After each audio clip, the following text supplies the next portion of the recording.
Hi everyone, I'm Lana Titus and I'm here with Jerome Gregoire, and he is a very important guy here at Hyundai. Tell us what you do.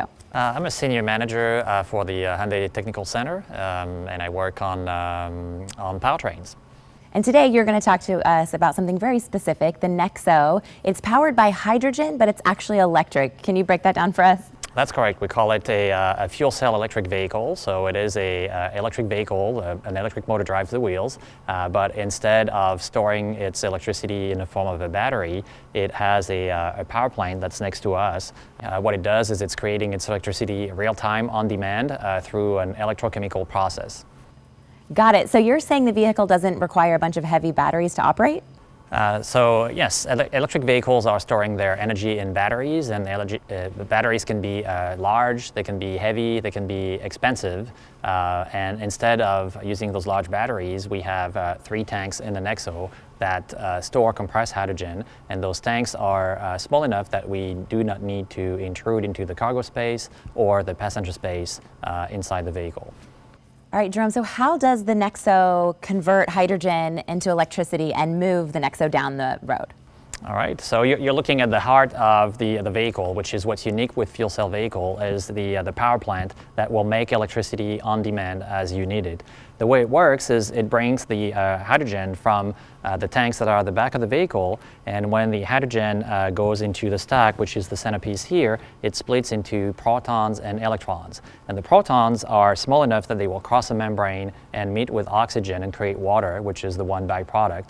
And the electrons will go on their way to create an electric current, and that current will basically provide electricity to the electric motor. The electric motor will drive the wheels and will produce 291 foot-pound of torque, which is excellent for effortless acceleration.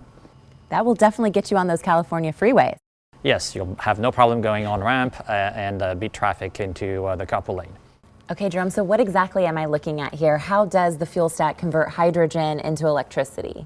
So what you're looking at is what we call the power plant. This is the assembly that creates the electricity on demand as you need it.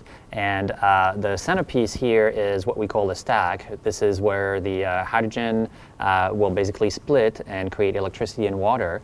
The electricity will make its way up to the top box over here that's called a junction box, and then it will go through that large orange cable down to the inverter, which will control the motor at the bottom.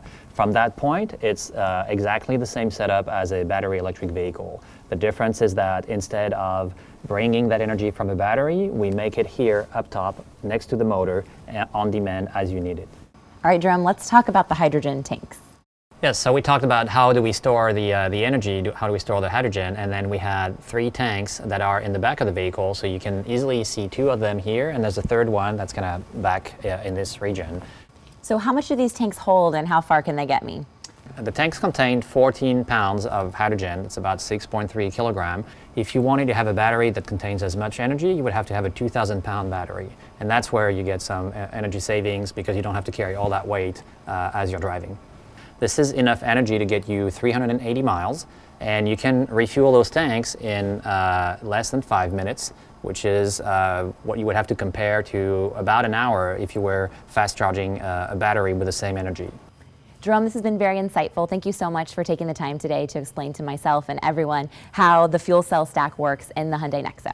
All right, thank you, Lana. Thank you.